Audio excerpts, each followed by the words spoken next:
Hello, good people. We're back again. I'm Karin, and this is Rubbing Elbows. And this is my co-host, Yariv. Hey, welcome back for another episode. Excited to do it. Yeah, this one's really special because this one is a very long-time friend of mine, Mr. Michael Grozier. I'm just going to let him do the eyebrow raise. And then, so Michael Grozier, well, when I met him, he was initially working at House of Blues. Then he eventually started working at Live Nation as the EVP of clubs and theaters. And now he has recently transitioned into a new role, which is EVP of culture at Live Nation, which is also pretty interesting. So thanks for being here, Michael. Oh, excited to be here. I'm excited to see you because I feel like I don't see you enough. So this is really nice. So I guess we could start at the beginning. You know, this is kind of like the transition of your career and where you started and where you are now and all the interesting, weird things, which I know you've probably had a lot of interesting, weird things in there. But let's go back in time when you were a young boy. So let me ask you, your first kind of exposure into the space of live entertainment. Well, I don't tell this story very often, but you know, I was the manager on duty at the Last Supper. It was about 2070 years ago now. I got a papyrus leaf at noon. You're in the back of that picture. Yeah, it said I need a table of 12 for the Savior. I was, save who? Save what, Judas? I mean, you know. And there's going to be a 20% gratuity. I just want you to know I'm putting it on the check. And services charge is automatically added. Automatic with you, Judas. It wasn't Judas though. It was you, really, in the end, right? Like they didn't pay their tip. That's right. But but we created a table, we made it happen, you know, and the rest is history. That's awesome. Great story. No, but I've been, I started like most people in this business. I didn't know what I was going to do, but I think my first job was washing dishes, and then I worked my way up into the pantry in a French restaurant in New Hope, Pennsylvania. Oh, nice. And then from there, I went to college. I went to Villanova, got a degree in communication, and then I went to New York trying to be an actor really early in my career. And that didn't work out, but I had a girlfriend who sent me into the Hard Rock Cafe, and I got a job. Hard Rock had been open about 4 months at that point on 57th Street, way back. Wow. And it was the busiest restaurant in the world. So I learned a lot, gained a lot, and started my career really there. And then that was sort of my stepping off point. What were you doing at Hard Rock? I started, first I was a host, and then I ran the front door. Then I worked my way into management. So at all kinds of, the Hard Rock was like, it was the busiest restaurant in the world. We were turning every chair 17 times. Yeah. Can you imagine that? 17 times, starting at 11 o'clock in the morning. That's insane. We could go till 4 o'clock at night. Most restaurants now, if they get 5 turns through the course of the day, are thrilled, That's crazy. But we had the first MTV Awards. MTV had started that year too. So, I had, just an amazing night. It was when we did it, it was I was running the front door, and I had all kinds of crazy situations, like Lou Reed came walking up, and we're at capacity, and Sting and Tina Turner, and everybody was, anybody in the entertainment business was there at this first MTV Award or MTV party, and this little guy comes up, and I'm standing in the middle of 57th Street, big barricade, and the 57th Street sidewalk was really wide, but it was just packed with people, all sides. And so I'm like, hey man, sorry, we're at capacity, can't let you in. And you said that to Lou Reed? Yeah. And, but I didn't recognize him either. And so he goes, I'm on the list. Excuse me. I'm sorry. I can't hear you. What's your name? You got to speak up. I'm sorry, man. It's loud out here. Lou Reed. My name is Lou Reed. And so let him in, but amazing things happened that night. You're like, whoops, sorry about that. Yeah, whoops. But amazing things happened that night. It was right when Van Halen first broke up, and David Lee Roth had done I'm Just a Gigolo solo. And so Van Halen shows up with Sammy Hagar, and for those of you kids out there who don't remember the early what would this be? This would be like mid 80s, I guess. We had like 4 big brass doors, you know, and so inside these brass doors, there was Eddie and Alex and Sammy Hagar and Anthony. What's his first name? Anyway, the bass player. And they were all there, and the cameras are just going off. You know, the new Van Halen, Sammy Hagar. And all of a sudden, I look down the street, and you could see through this crowd. It was almost like this molehill was coming through the crowd, you know, and it just kind of looking like, what's going on? This is kind of weird, you know. And people were kind of screaming a little bit. All of a sudden, Diamond Dave pops up from underneath the barricade, like, you know, and the girls from the I'm Just a Gigolo video were with him, and now, you know, Alex and Eddie and everybody was pissed off because David kind of stepped on their moment, you know, but it was like that all night long, you know. How old were you when all this was going on? Well, you know, I am 2,070 years old, so I was probably about a little over 2,000 years old at that point, I think.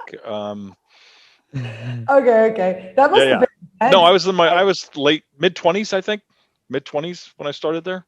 Did that get you addicted? Go ahead. No. That's a great question. Go ahead. Is this what got you addicted to like working in entertainment? Because like, you know, the energy's so high and like all these people and all this action. Yeah, well, and the Hard Rock was like one of the coolest places on the planet then too. I think, you know, Isaac created the memorabilia business. Isaac Tigert, who started, co-founded Hard Rock with Peter Morton, and then also started House of Blues, where, you know, I went later. But you know, so at the time, you know, even MTV was like brand new. There wasn't this sort of access to celebrities, you know.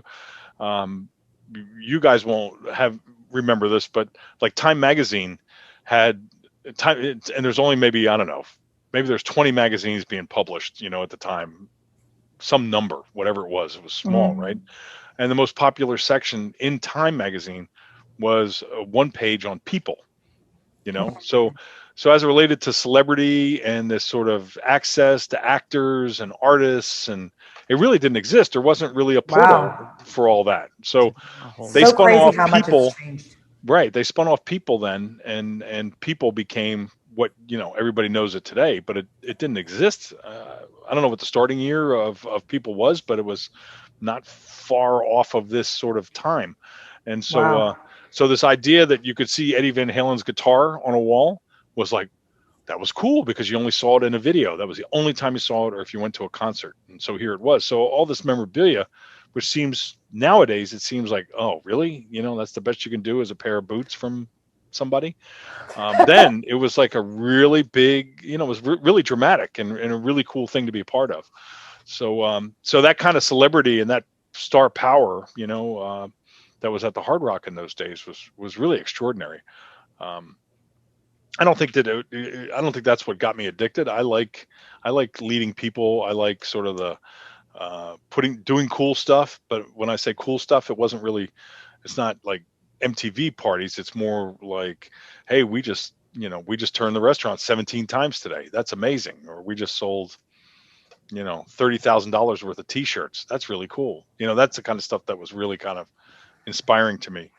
I was just having a conversation with somebody earlier where, you know, we were talking about sort of cool, you know, and so, you know, I worked at the Hard Rock in those early days for 5 years until Isaac sold it, and then I left and went to run nightclubs. But I learned really early because I went from Hard Rock Cafe, which was like the coolest place in the world, to running a nightclub in Piscataway, New Jersey called Wurlitzer's. And so, you know, in the very beginning, I was like, yeah, I'm from Hard Rock, and everybody wanted to talk Hard Rock, and I would say, but now I'm running this nightclub in Piscataway, New Jersey, and people would be like, tell me more about the Hard Rock. Hard Rock. You know, and so I learned very early on, you know, that like cool, you know, if you think you're cool because of your job, when you no longer have that job, you will not be the same cool. You know, it's just how it works. There's certain jobs that it's like a uniform, right? When you're the president of the United States, that's something, right? But when you're no longer the president of the United States, it's something else. You know, it's not necessarily a bad thing. Well, present era. Maybe that wasn't the right example, but We got it. It's fair. yeah. But you know what I mean. There are certain things where your identity sometimes is defined by things that if you lose those things, you may also lose your identity in some ways. And so you have to really. I learned very early on that what I did was not necessarily who I was, and that was okay. Yeah. That's I could totally relate to that from going from entertainment to tech. Yeah. Go ahead, Yariv. What were you going to say? Yeah, no, absolutely. I totally feel that. Let me ask you something about the Hard Rock. Was it an immediate boom? Like, what was it about? It can't be just the memorabilia. Was there like an atmosphere? Was it the employees that worked there that helped create this atmosphere? Because how did it go from just like being memorabilia, which, you could assume could be like a kitschy thing as well, but to bring in that kind of crowd and to get celebrities there and to get MTV, which was probably one of the hottest brands, especially at the time, right? They were probably pretty new and like doing something so different than everybody else. Like, what do you think overall that attracted? And you said Isaac, was it him? Maybe his vision behind that kind of pulled everybody in, because I think you were there for a reason too. Yeah. Well, I think I would say that it was really kind of a mystery. It lived in. It started in London. It was catty corner from Buckingham Palace, and at the time in London in 1971, the 60s were still kind of influencing the culture. Sure. And so here was this place that kind of London in those days. The Beatles, the Stones, Hendrix, Clapton, all these people came out of London in the 60s. But London was culturally, food was not important. American food, they didn't have.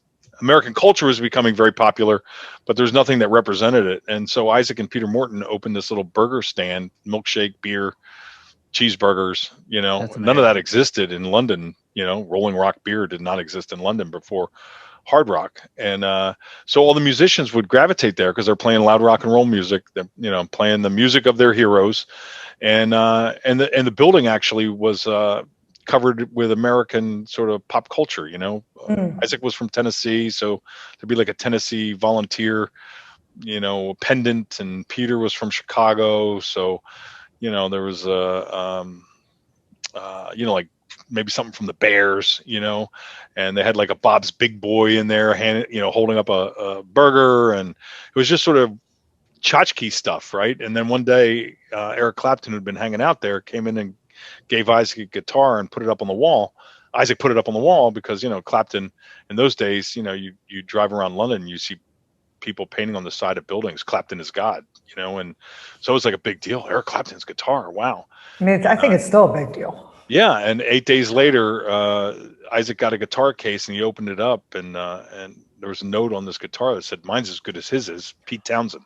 Oh my God. That was sort of the beginning of collecting. Then they started giving them things, and then it became a cottage industry where there were Sotheby's was now doing rock and roll auctions. Wow. And so that was the first time people saw real value in sort of collecting these kind of things, and so here was the Hard Rock. It existed for 12 years in London before anywhere else. So they had lines around the block. They still took care of all the musicians. They got in quick, and it was a really cool place to go, and you had to stand in line to get a T-shirt. You really had to earn it. So when you came back and you had a Hard Rock Cafe T-shirt from London, that was like a big deal. So when it opened in New York, then it was just like, oh my God, So the music industry already knew about it, and I think that just sort of added to the mystery, and it was still a very difficult place to get into. We had lines every day. I used to manage 3 lines: one line to get in, one line to buy merchandise, and then one line if you had people who were underage and you couldn't stand in the bar. So I mean, it was crazy. Do you think anything like that is possible again? Because like in person is such a different element today than it was back in the day. And like you were saying, like access to celebrities is vastly different. Oh my God. Now we're tracking them 24/7 on Twitter, and right. They all have their own outlets. They're doing lives. Like they're doing lives, and like you can like interact with them. Right. Which is like, they put their merchandise online, right? Like if they want to put it out there, they take a picture of it, they put it on their Instagram. Like, is it possible to do anything like that today at all, you think? I'm sure there's a way to that it'll happen again, but I don't think you can plan for it to happen. You know, I think it's really like, I don't think they, you know, it was successful beyond their Isaac's wildest dreams, you know? So, I mean, even he was nervous, you know, is New York even going to care? You know, we're you know, a pop culture hit in London, but is New York too cool for the Hard Rock? You know, like there's stuff like that that I know went through his head. So, you know, that being said, you know, I don't think they didn't really plan for that level of success. They couldn't anticipate it. Again, can it be done again? Probably, but I also think people would wait 2 hours to get in. You know, are you guys waiting 2 hours to get in any place? Well, you know me, I don't wait to get anywhere, but that's right. Well, well, I'll tell you what, I was friends with Michael Grozier, so that was one big perk. I'm like, Michael, whatever he says goes. He's like, boop, boop, boop, yep, it's fine. So actually, Michael might have been one of my like very first experience of like super VIP stuff. Yeah, a friend of mine had a Facebook site years ago that was, you know, I know Mike Grozier, you know, because of, you know, because for years, and still people walk up to House of Blues and they'll say, hey, you know, is Mike Grozier around? I'm friends like, with Mike Grozier. I know Mike Grozier, you know, and so it was. Does it still hold weight? Are they like, okay, come on in? Yeah, people, you know, I mean, it just made sense, you know, it wasn't. I don't say that, you know, kind of like from a braggadocious way, but I think, you know, everybody's looking for a way to get in. But once you're in, you spend money. So like, what's the point of keeping somebody out who wants to come spend money? Especially sometimes if there's like an exclusivity level to it and somebody feels like they got special access, they might spend more money and buy more expensive things. Totally agree. More swag, more all that stuff. So yeah, I totally agree. So you went from Hard Rock Cafe and then you went to House of Blues. Well, I worked my way to management. He went to that other restaurant. Oh, right. Someplace in New Jersey, that club. And then I went to Dallas and opened the Hard Rock in Dallas. And then that's when Isaac sold the company and I went to work for a nightclub company called Entertainment One at the time, which had about 50 nightclubs around the country. Oh. So I ended up running a club in Piscataway, New Jersey. How was that transition going from, like, I know the reputation, but what, like the environment, was that difficult for you? I don't know that it was difficult. It took me a little bit to understand. Like I was still young in my career, so I was a senior manager at the Hard Rock. You know, I managed bartenders, waitresses. I made the music for Hard Rock at one point in my career. I was doing a lot of HR things as well. I was hiring people, doing orientation. So I was very familiar with sort of the guts of the business, but I wasn't as familiar with running it. So whether it had been a Hard Rock or a nightclub, I think I would have still had the same sort of, what do I do? You know, I do remember though thinking, oh yeah, I'll be working more 9 to 5 now. I'll be home at night. You know, it's just the opposite. You know, you get in charge of things and the hours don't get less, they get more, you know, at least early in your career, maybe later in your career. Yeah, it maybe goes like this. Yeah, I think so. But anyway, it wasn't hard because of the genre. I think it was more just hard because it was just a different type of leadership and scorekeeping that I hadn't been exposed to really before. Can you expand on that a little bit? What you mean by scorekeeping? Yeah. So, you know, I was familiar with like cost of goods, managing labor in my departments, but when you become a general manager or you become some type of, you know, owner operator, all of a sudden the scope of things you manage gets a lot wider, right? You know, now you're more involved in the maintenance of the building. Now you start looking at things like, you can curse. Yeah. Why does everybody ask that? We've had like 4 episodes, and in every episode, someone's asked if they can curse in the middle of the episode. Well, I think, you know, you just take on so much more responsibility, I think, because now there's more things. It's the reputation in the neighborhood. It's the police. It's the fire marshal. It's having a budget, having to forecast your business, you know, what's going to happen next month, you know. That's tough. It's a whole nother level. And then you have to manage the managers too. So there's you get a little further away. There's sort of a vacuum that pulls you further away from the product And so you have to fight that, to stay closer to where it is. And so I think over time for me, I learned that, you plan in the daytime, you organize in the daytime, but you make your money at night. And so you have to be present and involved in both. I was actually thinking right now what you were just saying, and I know you a little bit better than probably some people might be watching and stuff too, but it seems like you've done a really good job at staying very close to the product. Yeah. I think, if you really are in a business to be successful, you have to know what you're selling. You have to believe in the product.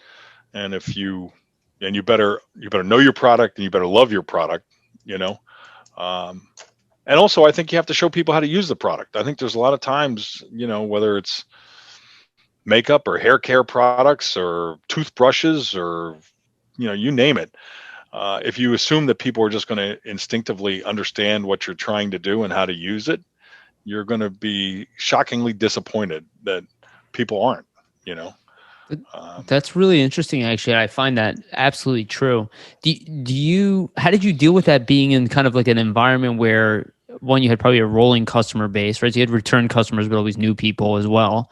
How did you find that you kind of like taught them? Was it that up to the staff, or do you think you were just kind of on site doing like little things here and there? Like, how do you think you kind of handled that, like kind of educating your experience to the customers?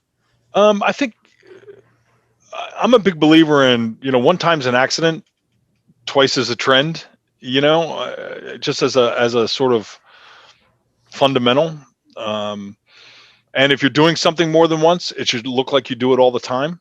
Now these are things that I've learned over time. Like I don't know exactly when that sort of transition happened. I know there's some key things that happened for me though along the way. I think one, Isaac used to come into the restaurant all the time, and both Hard Rock and House of Blues in the early Hard Rock days, I'd like stay away from him.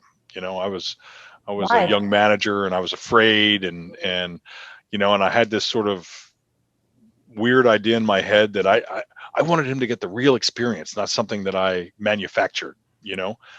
And so invariably though, 15 minutes after he's there, I'd always get this, or some server coming up to me saying, Isaac wants to see you, and I don't think he's very happy, and so, and I go over there and I get chewed on or pointed out things, or, or had the same thing explained to me 2 or 3 times, and I started to realize, well, this is stupid, like why am I just sort of allowing this to happen, and so I started to pay more attention. When he came in, I decided where he's going to sit. I decided who was going to wait on him. I let the kitchen know. And when I started to do that, I realized, fuck, I got a lot more control than I realized. And so, and then from there, it was like, well, I can't just focus on him and ignore the people around him. That doesn't work. So then I'd literally handle everybody in that section. And from there, I started to realize, well, shit, I can do this in the whole restaurant with 200 seats. Why not? And so it kind of pushed me forward. I think I was leading from sort of behind the troops, and I realized, no, I can lead from in front of the troops. The best way to lead, I would argue. Yeah, I totally agree. But it was a little bit of self-confidence. It was a little bit of, I'm tired of being stuck in this same repetitive loop. Isaac comes in, not happy. Isaac comes in, not happy. What's the common denominator? Me. You know what I mean? And so I decided I wasn't going to stand for it anymore. And that started to change a lot of things for me in my career. Taking ownership, knowing that I could affect the end result in a positive way. And frankly, that's my job, at its best. And it still kills me. I'm in restaurants all the time, and I see managers just walking around and things not working, and they don't even see it. Because they're not close enough to the product to understand, there's empty glasses on table 14. Why hasn't that server gone and offered them another round of drinks? Why hasn't the busboy come over and pulled those plates? Like what's happening next? And too many people just sort of accept the environment around them and don't do anything about it. And so anyway, I think for me, that's always been, a very important sort of fundamental. I can affect the environment, whether it's the light level, the air conditioning, the music that I'm playing, the volume of the music I'm playing, the pace of the music that's in the room, people being friendly, all those sort of things that matter. I started to learn that I could affect them. So you were trying to lead by example. There's actually a famous picture that my old boss used to use this at Cigna, where he would show you two different versions. There was the boss and there was a leader. And the boss was the person sitting at the back, and he had a bunch of people pulling him on in like a cart, and he was going like, go that way. And then the leader was at the front with the cart empty, carrying the cart with his people behind him, like pulling it together. Yeah. And I'll be honest with you, I learned from him a ton.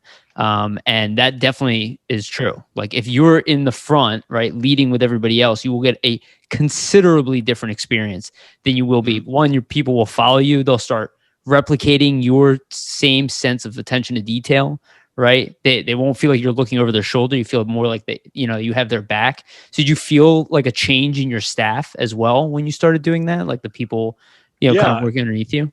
Definitely. I was always hands-on, like I swept floors when they were dirty. I ran food. I cleaned bathrooms. I did all the tasks of the job, but I did not necessarily understand that the tasks, I can lead by doing tasks and participating, and then once I really got kind of out in front of it, then I really, I took it to heart, and it changed how I did things. And so, then as a manager in a restaurant, when we first started House of Blues, I'd say, hey, one of the managers working for me, Sally's in trouble. Why don't you go help Sally? And he would come back and he'd say, no, Sally says she's fine, but I walk by and I see the tables. I understand that they're not bust. You know what I mean? Like I knew Sally was in trouble before Sally wanted to admit it, And so, being able to dig your way out of a hole or provide great service are two different things,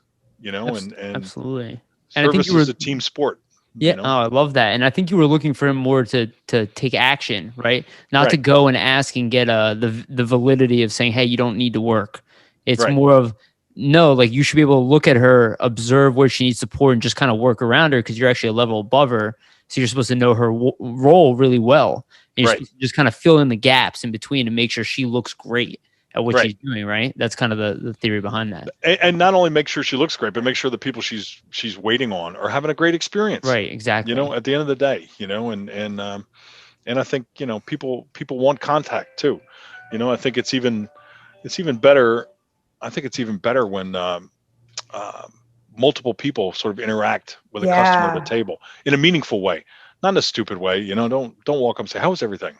People invariably are going to go, "Fine." Yeah. Do you need water? Do you need coffee? Do you need this? Yeah. Did you like the bread pudding? That's a more poignant question than how is everything? Yeah. And I think that's when people start talking. That's so interesting because I've seen this behavior from you, Michael, with working with you in the past and seeing how you interact with people and the staff around you. Like people, first of all, they follow Michael everywhere he goes, but I never really knew where it stemmed from. I didn't realize that it was so intentional. I just thought it was just how you were, Michael's he loves to be hands-on, and he's, working with the people, and he's talking to everybody, and he's thinking about the details, and he takes his time, and everybody has an experience working with him. And it's really special. Thank you. Yeah, no, you can see I'm so busy back here. I mean, look at all that paper. Look at all the paper. It's just extraordinary. Hey, all that paper. It's authentic, right? Well, I was thinking about experience with my boss, and maybe my old boss. Maybe we'll have him on here, Karin. But I remember I was a project managing for him at the time. We had a company, I'll leave their name out of this. We had a company, an issue with them. They just couldn't deliver on what they needed. It's a third party for a large corporation, that they were working with a large corporation. And I was having trouble getting what I needed from them. And my project was falling behind because of it. And I remember I picked up the phone and I talked to one of their employees, like their lead sales guy. And the guy just answers the phone. He goes, Steve already called me. He already yelled at me for about an hour. He's like, so whatever you need, he's like, I got you. So it was one of those things where I didn't ask for help. I didn't say oh, I need help, I'm falling behind, or can you please help me? He was observing my project. He saw what was wrong. He didn't ask me. He just called them. He said, I'm going to move this needle. I'm going to make your job easier because it makes all of us look better. And it's like one of those things. I was thinking about that when you were talking about the table, right? Like he didn't ask me what I needed. He didn't say, hey, are you fine? He's like, hey, like we have the level of standard. This is falling behind. I have the skills to do this. I'm going to come in. I'm going to say what needs to be done. I'm going to push this forward. And that was it. He never said anything to me. He never he didn't go up to me. Like I knew that I needed, and then I learned from that actually. Now I pick up the phone a lot quicker. Now I'm a lot more direct because of, noticing that little bit of action. So that's why I asked you moving that, barriers too, Exactly. And that's what I was thinking. Like, I bet that what you were doing was contagious, and probably without you even realizing, people underneath you probably spread that out because, just like you learned, other people that probably work for you have learned and run other places. Have you experienced any of that actually? He's the kind of person who and I don't know if you've heard this before, but the way that people talk about him when he's not around, it's like he carries this intense energy of awesomeness. It's true. I mean, I'm sure, Michael, I don't know if you've heard this before or not, but because it's like I think about this sometimes because there are people like this that they get talked about when they're not around, and people talk about how amazing they are, but they never get to experience or see it because they're not around. So unless somebody goes out of their way and be like, hey, people talk about you all the time and how great and awesome you are and how much they love you. But Michael Grozier is definitely one of those people. Oh, thank you. Yeah. I want to be. I try to be. I want to bring good energy. I want good things to happen. I want to look out for people. I want to help people. Either help them have a great time or a better time, or help them become successful with their career, or or just be part of a good running business. There was a quote that you told me once a long time ago. And I wrote it down in my notebook, and it was one of my favorite quotes I've ever heard. And it was, your imagination is your only limitation. Yeah. It's true. I think so. I think it's really true.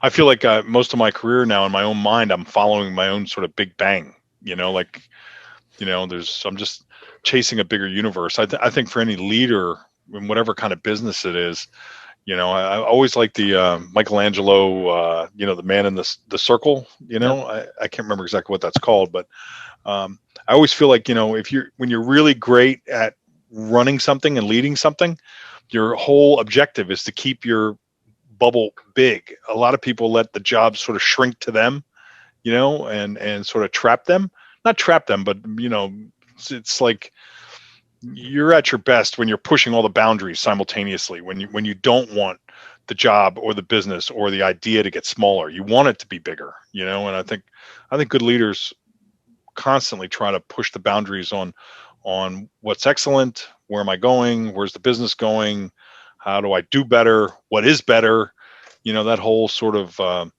dialogue, I think, in your mind or in your soul about, this is good, but what's better, what can I push, where do I keep pushing, I think that stuff matters. Do you think that's what's helping you in your longevity of your career? Like the idea that you're kind of, you have it sounds like a growth mindset in general. He's also just a big picture person. I've had, my baseball card is pretty good with results. Just been looking at my last 10 years at Live Nation, and my businesses have grown 19% a year for 10 years. Wow. So big awesome numbers, and that's same businesses and adding businesses and taking over businesses in that time frame.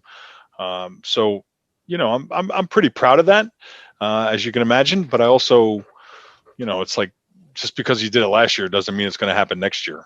It's like every year is another year of trying to figure it out. And I think that's one of the things now with my guys that we talk about all the time. It's our job is to figure it out. It's, you're handed a problem, or you're handed an opportunity, or you're handed a situation. Maybe you've never been in it before, but you got to figure it out. Yeah. But figuring it out means you trust yourself.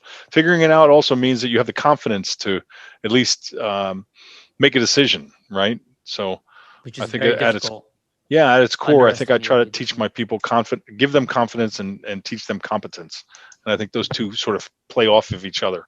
The more competent you are, the more confident you become, and the more confident you are, the more competent you become, because now you can evaluate sort of risk and reward a little bit better, you know? Interesting. And decision making is underestimatedly difficult. Like I find that that's actually one of the hardest things because you can have so many options. It makes you like a deer in a headlight sometimes, right? And I think that's what the experience and the confidence comes in is, at least you made a decision, right? Like a lot of times, like I've heard so many stories where, people are kind of waiting, like nothing ever happens. And then a leader shows up and they just make a decision. They go, oh, how do you know it's the right decision? He goes, better to make a decision than to just not make one and just wait over time. Cause you can make a decision and then adjust, right? Or, you know what I mean? Or, reconfigure or whatever it is that you have to do or turn around if you need to. That's what I think. Michael Rapino, the CEO for Live Nation, is so great. I mean, he would, one of his things is, and it's a business cliche, but it's true. It's like fail fast. Like we're really good at changing direction, and if it doesn't work, okay, fuck it. That was a bad decision. Let's fix it now. So I've learned a lot since I've been here at Live Nation, and one of the things is if you can't count it, it doesn't matter, not because it doesn't matter. It's because you don't make it matter because you don't count it, you don't value it. You don't put a value on it to count it, And so, so I thought, that's one of the great lessons I've gotten from him for sure. I'm kind of curious a little bit about this recent transition that you've made. Like your role, what it was before, and maybe you can like briefly describe kind of what you were doing. Sure. And what you're doing now and how this shift happened. Yeah. So so when Isaac started up House of Blues, I was hired as the GM and director of training. So, part of the founding of House of Blues. We opened 10 House of Blues, I think, when Live Nation bought us. And then in that transition, I was offered the opportunity to oversee clubs and theaters. Early on, we had like 70 clubs at the time, and all That's over the lot. globe. And yeah, it was a lot. And That's it was it was a young company, and took me a while to figure out even how to be successful. And then once I had a couple good teachers along the way, Wilson Rogers was a guy who gave me great insight. He said, how many places have you been successful? I was like, I don't know, 4. He goes, what? Most people don't. One, you could be lucky, over 1. No, you're good. 2, 3, 4. That means you're really good. And that was like, that was really important for me to hear because nobody was telling me that, Wow. And then I learned how they kept score, and once you understand what the game is and how people keep score, then you can start to understand how you put points on the board, how you can win at the game, right? So anyway, so we started House of Blues. Live Nation bought us, I guess it's about 15 years ago now. And I was overseeing clubs in a broad stretch, and then Live Nation decided to make the club and theater division its own division. So, I started, I think, with, 12 or 14 businesses, and, up until last year, I think we're up to 27 clubs and theaters that I managed. And then most recently, we reorged again through this pandemic and different structure. And they wanted me. Such a wild ride in general. Oh, very wild, very wild. I mean, you met me right in the transition of House of Blues to Live Nation. We were a House of Blues business when I met you, and then when we worked together in Philly, it was a Live Nation business. That you joined. But anyway, so where am I going with this? So up until this recent reorg, I was running 27 clubs and theaters. Now they want me to help create a culture within Live Nation, much like what we had at House of Blues. And so it's a little bit of a feeling out process, and it's a little crazy because I'm used to running businesses, and I'm used to P&Ls and leading people, and now I'm sort of an army of one, So, I'm figuring out how to do it, and I'm trying to take what I've realized or learned in the past, and then trying to see how it can matter in the present. So is what are the commonalities versus what's unique to that situation? I think is one of the things. Sorry, Colleen. I was going to ask. It's very interesting to me what you're saying. So, is it essentially to take the model that is you, right? Like what you've kind of used to make yourself successful because of everything you've learned and the little attention to details that you learned, and make that scalable? Wait. I want to rephrase that question, if that's okay. Okay. What does that mean to you to develop the culture? Well, I mean, maybe I'll try to answer both questions at the same time, I think. Okay, so they're two different questions. It is. But Yeah, it's okay. it is taking what I've learned, and it is kind of continuing to be me to some degree. The things that have made me successful. I intend to do that again. Building relationships. There's a lot of people now in this new reorganization. I just don't know. So there's a little bit of a there are people who know of me, and then there are my people, and then there's everybody else who wouldn't know me if I, fell out of the back of a pickup truck in front of them. So I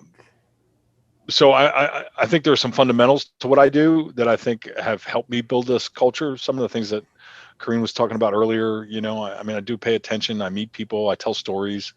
I think culture is so much about what you talk about, what matters, what are the stories and the fables that you tell that help people understand kind of what you do and how you do it, why you do it, so I think there's things around culture that I want to bring to this.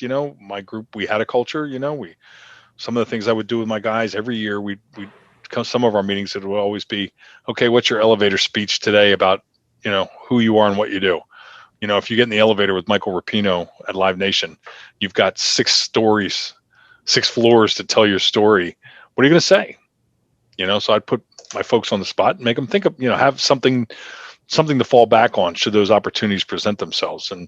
And figuring it out is another one of those things. Sometimes we'd be handed tasks that, we've got to lower our operating numbers. How are we going to do that? It's one thing to say, lower your operating numbers.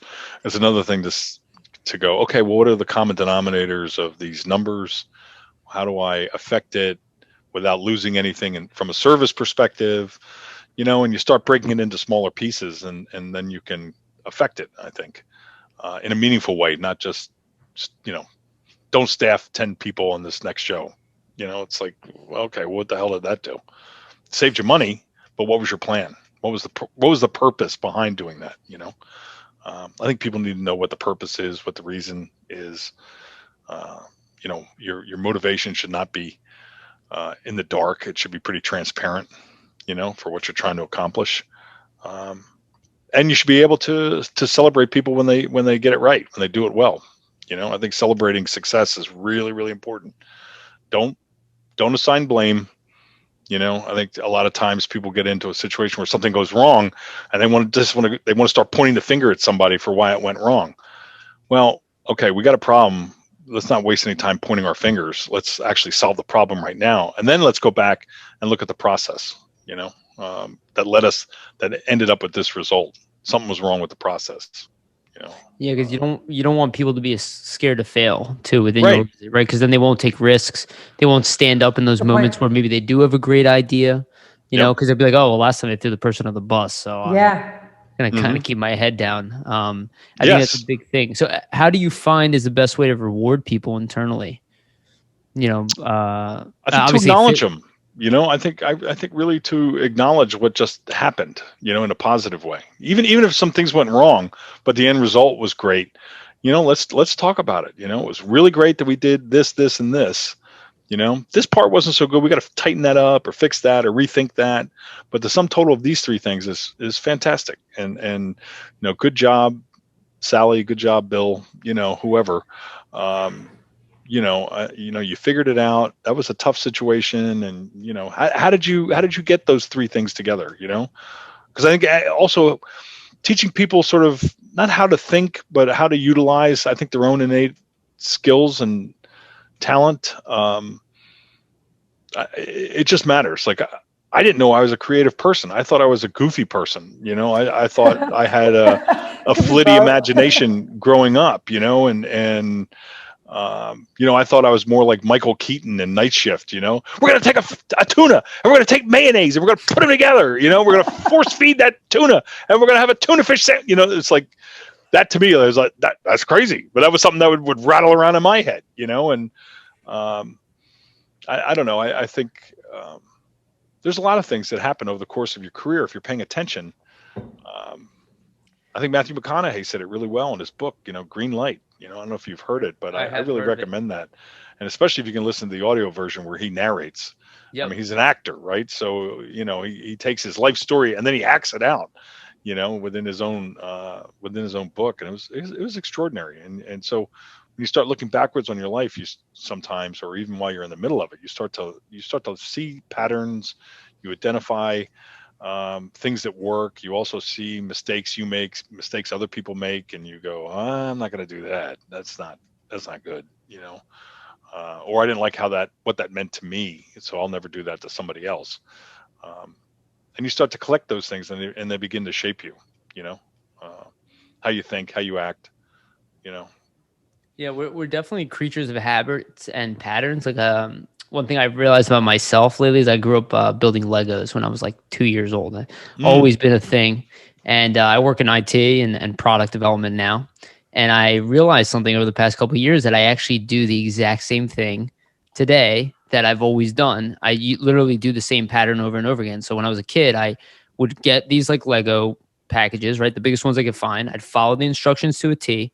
I'd build it up the way it's supposed to. And then I would take what I learned from there and I would break it down. And I would reconstruct it. And I realized that that's literally what I do in IT today. Like I'll follow what people want to instruction, then I'll take what is available and I'll reconstruct and be like, okay, well, how can I use this in a new way? And I realized that I do that with almost every single thing I do, fitness, exercise. And you realize you do kind of build these patterns of behaviors. And I do other podcasts as well. And even hockey players that I interview, I found out that they approach their problems almost the same way every time. And that it really is like you build a pattern. The key is to have the right pattern of behavior, right? One that's actually that progresses you rather than, it tells you the wrong narrative in your head. Like I like what you were saying about building people up, because it's really important that people tell themselves the right things, because things are always going to go wrong. Yep. They're always going to get in the way. So how's your journey into, I guess, shifting culture, right? Because it's relatively new. And it sounds like that's kind of what you're tasked here to do after this merger, which does create churn with culture. I know that for sure. How's that going for you so far? Have you found like any big issues that you've run into? No, I think it's, everybody wants things today, or yesterday. This is not something that's going to kind of go that way. And I've learned for myself too, as a creative person, you can give me a whiteboard with nothing on it, and I'm going to stare at it for a month and feel like I don't know what the fuck to do. This is too daunting. I'm not getting help. I'm not, I could, give you a litany of excuses until I finally put something on the board, a color, a splash, a slash, a number, a picture, and then I can start to sort of do something, but it's just recently where I've realized that it's a pattern for me, that sort of what the fuck moment. But also once I seize on something, then I'm off to the races. So I kind of feel like I'm in that mode now. And so I think that what I'm hoping to accomplish, in the culture side, is to really kind of drill down into, okay, what are the 4, 5, 7 words that matter? Transparent, fan friendly, patient, aggressive. What are the words that are it sort of already in the DNA of the company, or the people that work in the company. So I want to, and then I want to start telling those kind of stories. I'm a big believer. The two things I really want to accomplish: doing a newsletter, that seems sort of okay, obvious. But I want to do segments. I want to do things like this, where interviewing people within the company with, how did you get here? I think everybody goes, I want your job someday. That's great. come get it. But let me tell you, I started with a broom in my hands. I clean toilets, and so many of my peers are the same way. And so talking about people's paths up the ladder, I think, like how did you climb the ladder? What happened? What worked? What didn't work? Are you ahead of schedule? Are you behind schedule in your own mind? And then the other thing is we have a lot of people who work for us in the summertime. They're an usher at an amphitheater. They've been doing it for 10 summers, and everybody loves seeing them. They come in with a great attitude. They're happy doing it. It's like, why? What is the joy you find in this job? How does this job fulfill you? For other people who are ushers and it's their first summer, why do you keep coming back? What's the pleasure? What's the joy? It can't be the money, because it's not, it's not life-changing money. And I want to hear those stories, because I think for young people, one, you don't know what you're capable of. Two, there's not really any direction given, but there are things that I now know that, boy, I wish I'd have known this sooner, because if I'd have known it sooner, it might have affected my life in even a more meaningful way. Maybe I didn't have to figure it out for myself. Maybe I could have accepted it. I loved sports when I was a kid, right? But I thought I could never work in professional sports.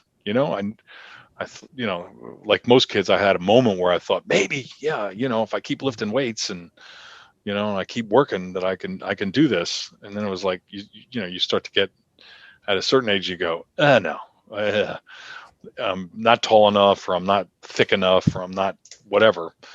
So I can't do that.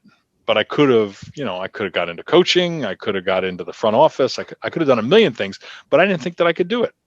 And I think, Karin, you've both probably seen this. Like, you have this sort of mystification of some of these jobs and some people, and then once you get in the working world, you find out they're not smarter than I am. They're not better. They may have worked harder, or they may have gotten a better break early on, or they may have just stumbled into something that fits and works, but they're not better. Better's, not even the right. It's just not even the right kind of way to think about it. What they're doing, you can do too. It's just, do you want to do it? Do you want to start on the low end of the ladder? Or do you want to wait for lightning to strike? Most people, you got to start on the ladder. Just fucking get on the ladder and start climbing. Figure it out. Yeah.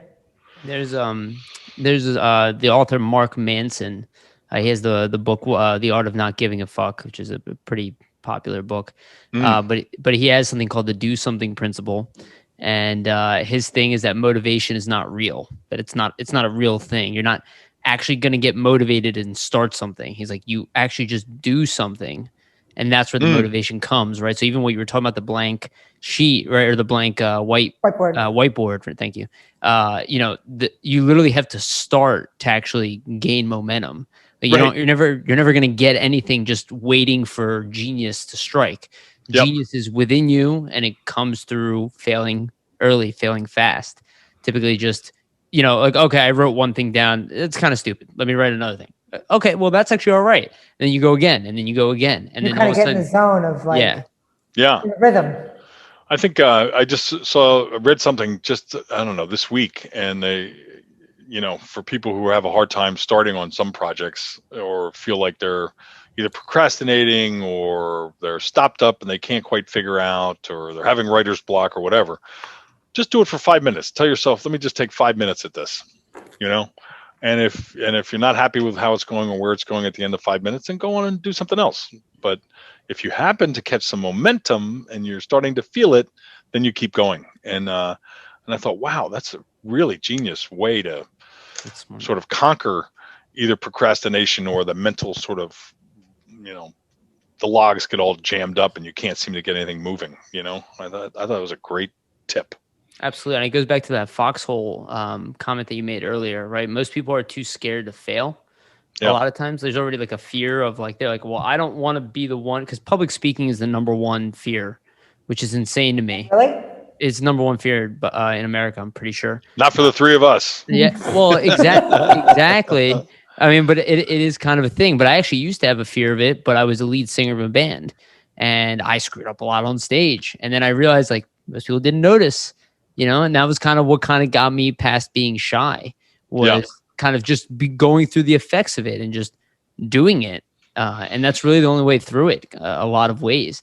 But you have to go out the foxhole. Yeah. You have to be willing to get shot, almost in a way. Only but if you think about it, the consequences are almost nothing. Yeah. You know what I mean? In most cases, they are nothing. They're absolutely nothing. Yes. Yeah. For sure. Yeah. The confidence is key, though, too. Mm. So I think there were a lot of good points brought up here, but as like, you know, kind of a lot of like lessons learned through the careers and all that kind of stuff. But just to kind of recap the discussion today, because I feel like a lot of this has kind of been this direction. So if you were to tell something to your young self, what would that be? Don't be afraid. Don't be afraid. You know, it's funny while we're talking about this, I don't want to, there's a side of me that's like, don't come across like you got this all figured out. You know, I have my own, I have my own little voices in my head that, you know, that talk to me and, you know, try to confuse me, try to make me feel bad, try to, you know, I don't think I'm particularly unique in that way.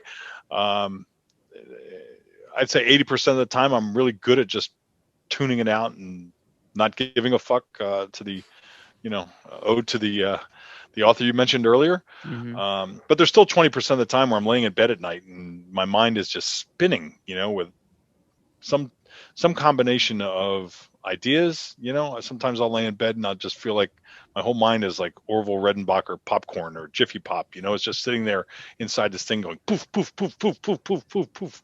You know, I have some of my sort of best ideas and realizations, you know, in kind of this weird space where I can't sleep. But I'm like digging up all kinds of little jewels and treasures and nuggets of good things and ideas. So I've learned, you know, I got to get up, I got to go write them down. I got to slow my mind down by getting some of the stuff out of there because it'll sit in a constant spin cycle in my head. So once I write it down, that's very helpful to me. But I think for anybody, you know, in life and in business, it's like, don't be afraid. You know, we're all born, we're all going to die, and it's what you do with everything in between, you know, that really matters. So, you know, I think we've all seen people who waited too long to enjoy their lives, and all of a sudden something tragic happens. And we've all seen people who've enjoyed too much of their life, and tragic things happen. And so I really think there's sort of something in between. It's like, you know, cherish your days, try to be better today than you were yesterday, knowing that you could be better tomorrow than you were today. Pay attention, be grateful, and try to be great at whatever you're doing. Just try, you know. I love Whether that. you hit it or not, the fact that you try gets you a little further ahead than I think most people. So many people look at work as work, right? And I just tell my guys all the time, I don't want to work. I want to have a good time. I want things to be fun. If it's not fun, then it's work.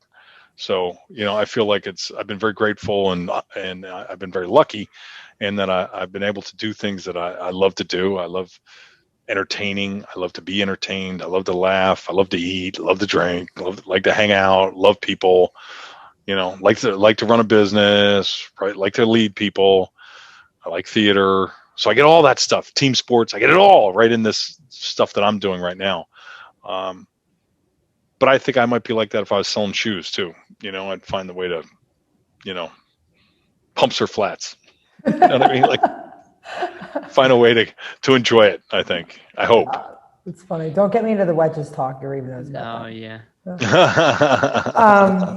Well, I just sorry, Clint, I didn't mean to cut you off, but my sister knows all this stuff. But I have a saying that I started saying to myself for the past few months. It's a combination of something I came up with and also this guy, Philip Brooks, who kind of half stole from him. But I say to myself every morning, I say, you are not afraid, for you do not wish for a lighter load, but a stronger back.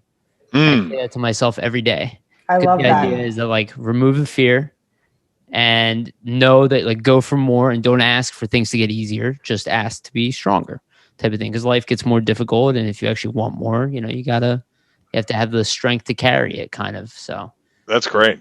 Yeah. So I think it goes along with what you just said. I don't know how you edit these things, but it'd be so cool through the course of these things and the people you talk about, like just put little nuggets then, you know what I mean? Like up, you know, ding. nugget. You know, I like that. message. That would be That's a good idea. We could put a collaboration of like all the interviews we did with all the little nuggets. That's actually and then have maybe an appendix at the end that collects all of them. You know, so Yeah. if people really enjoyed whatever they listened to, or if they found some value or gleaned a nugget for themselves, you know, here it is for you. That's fun. That is a great idea. Oh, you're giving me all these ideas now. I'm like, oh, we can ask the viewers to do it. And Yeah. Send in your top nuggets and re-edit it, you know, or make whatever. clips out of them. Yeah, that's a great. We can give T-shirts for people who pull the best nuggets. Good idea, actually. Sorry, I do the community building stuff. You know, it's like, it's interesting. So I know we're kind of going a little over, so I don't want to like dig too deep, but like, you know, when you were talking about how to reward employees, and one of the things I was thinking about is like, I do this with community building where like, I have to find ways to be able to let it carry over to people that I can't reach. Right. So like, how do you do that? And like, you have to create almost these webs and clusters of people where, you know, it's very similar to management actually. And there is a book that I want to recommend to you. It's 1,501 ways to reward your employees or something like that. Oh, wow. Yeah. Yeah, there used to be 1,001 ways. Then they went up to 1,501. But it has some really interesting things in there. And it's because one of the things I was thinking about is like, you know, there's so many things that are overlooked. You know, where like I might, if I'm working at a little venue and I see something that one of my colleagues does, and like and it's missed by everybody. I'm the only one who saw it. Am I going to have an opportunity to pass that along to make sure that person gets recognized for that little thing that they did that might have not went up the pole? Right? That's cool.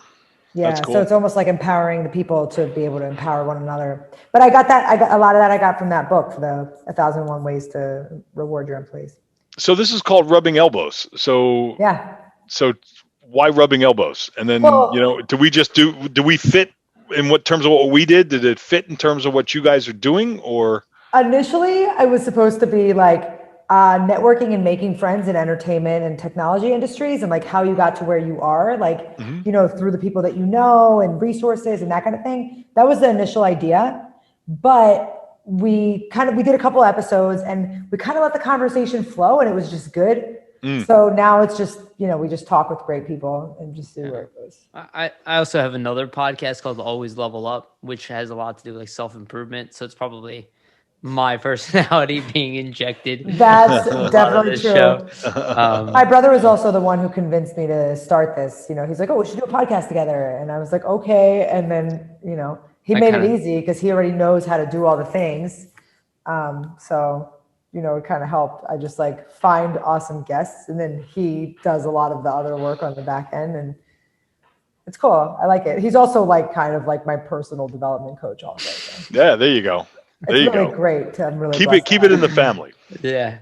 Well, hopefully she gets somebody more experienced to help her as well. Yeah. You know, I do want to say though, rubbing elbows, you know, the networking side of it, that to me is like really, really important. And one of the things I try to share with people getting started in their careers, it's like, pay attention. If you meet people that seem like, you know, they're same as you, similar age, maybe it's a different field, but they're getting started too, like collect people that interest you, you know, and if you're in an industry that you're going to try to grow, and the people that you pay attention to are also successful and grow, like you wake up one day and you're a decider, as George Bush said, a deciderer, and they're a deciderer, and now you've got this little network of people, you know, that can affect you. And sometimes you meet people 100%. You don't know why they matter to you. Yep. But trust your gut. Like, you know, be friendly, be curious. You know. Yes, be curious. And you don't know. You know, I mean, Karin, you were, you know, young promoter-ish. You know, when I met you, and but you had, you know, you got something going on. You have a spark. You're different. You're interesting, and you're interested, you know, and I think those two things together are really, really important. And so anyway, so I think we've been friends all this time because it's interesting. I'm curious and I'm fascinated, and you know, you do cool stuff, and you know, and it's somehow led us to be on this podcast today, which you know, when I first met you, I don't think podcasts even existed. So You know what I mean? So there's something to be said for that. And I'm just a big believer, like we all carry this sort of quiver. And so you sort of pick up arrows along the way, you know, of sort of people or ideas or things. And you never know when you're going to need them. But if you think it's valuable, it probably is. It probably is. You know, and you never know how it's going to form and what things are going to change and when those things resurface. You know, like I started my women's networking group when I quit my job, and I'm like, oh, I'm looking for a full-time job. I got enough contracting jobs where I didn't even need a full-time job by accident. I wasn't even looking for it. So, you know, there's always that. But I definitely agree with you. I think the curiosity is a big one. You have to be genuinely curious. You need to know about people and what they're doing. And I also categorize my contacts, but that's another thing. People don't always love that. They're like, wait, you put me in a bucket? I'm like, yes, I did. You're in multiple buckets. Yes, you're an algorithm now. I'm sorry. You're a data query.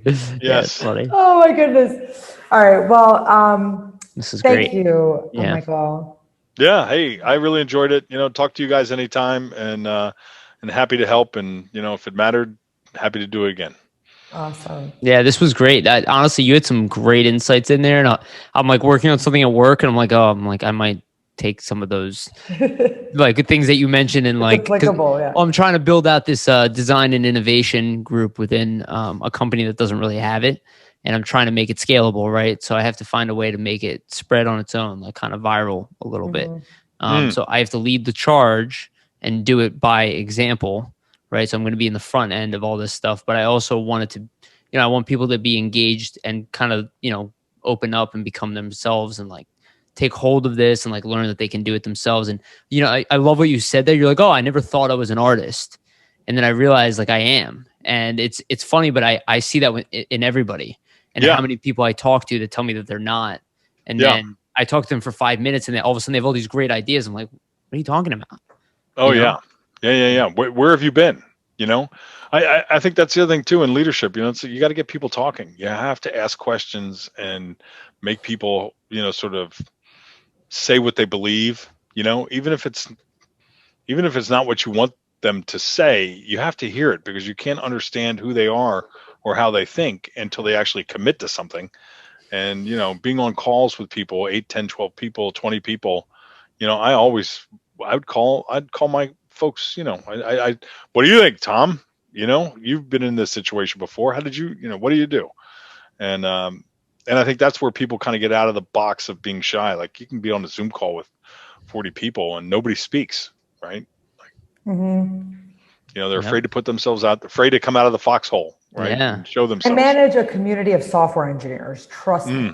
I can't even get these people to turn on their cameras. Yeah, but some things, cameras on, right? Like there's certain fundamentals that you got to have. The other thing I do want to share, because it struck me and it became very important for me.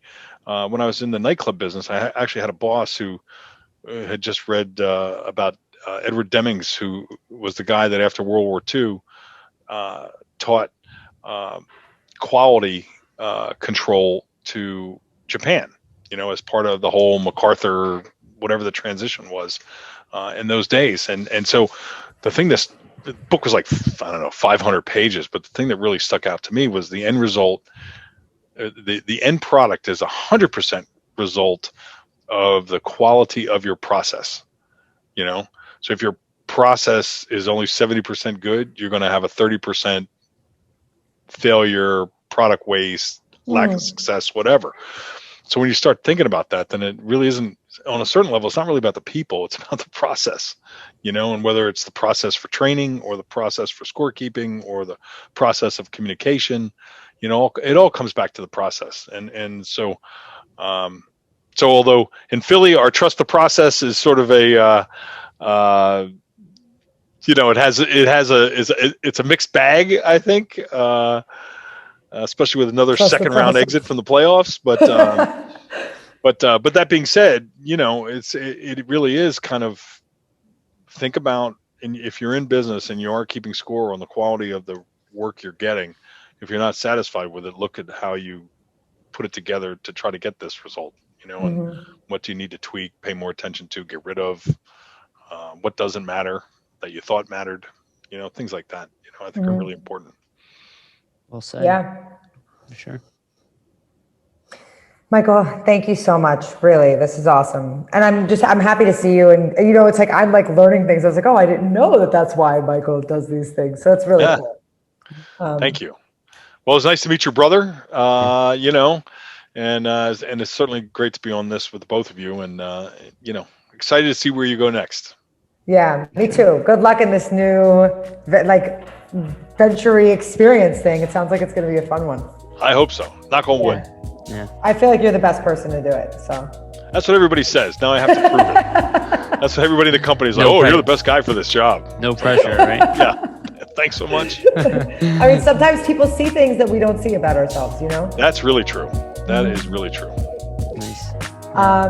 So for all the viewers, like, subscribe, Yeah, you did and it this send time. to a friend. Yeah. Thanks. Well Share with said. a friend. All All right. Thank you. All right. Love you guys. Thank Bye. you. Bye.